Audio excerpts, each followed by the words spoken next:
Passion. Passion. Passion. There's a lot of talk about passion. I'm passionate about this, I'm passionate about that.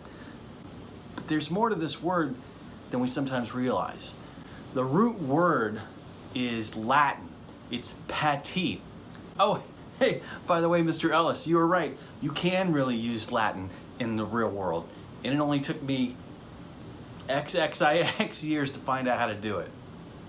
Passion, pati, Latin. It means to suffer.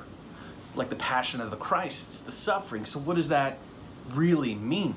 What it means is passion isn't just something that you enjoy doing. It's literally, what would you suffer to be able to do? The famous mythologist slash thinker slash writer Joseph Campbell coined a phrase, follow your bliss. Sounds great, right? He later kind of actually disavowed it to a certain degree because it got interpreted as this kind of fluffy, lightweight kind of idea along the lines of just do whatever makes you happy at the moment. Just do whatever's closest at hand and is easiest to do.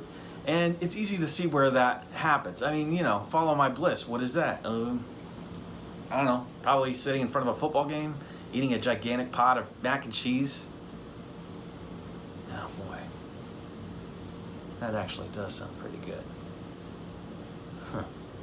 At the time Joseph Campbell was kind of distancing himself from that follow your bliss thing, he said something along the lines of, you know, what I should have said is follow your blisters. In other words, what have you already suffered for? That proves what you're really passionate about. What are you willing to get blisters doing?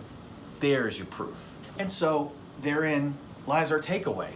As we think about all the myriad things we enjoy doing, we should ask ourselves, what are we truly passionate about? As we think about that, we can kind of start to create two different categories. These are things that I really enjoy doing, and this much shorter stack are the things I'm really passionate about, the things I'm willing to suffer for. And as we're thinking about this, it really should bring us a great deal of freedom because we have these two piles. The first pile, you know what? These things you can enjoy, but you do not have to feel any pressure to become great at. You can just enjoy them. Meanwhile, this much shorter stack of things that we were talking about, those are things that you know you have to really apply yourself, and you are willing to do so. You're willing to suffer to experience that pati in order to be great at it. And since we're unburdened of these things over here, we can kind of take that energy and drive and focus and putting it on these one or maybe two or maybe three things. So in other words, let's say I'm a lumberjack who really loves ballet.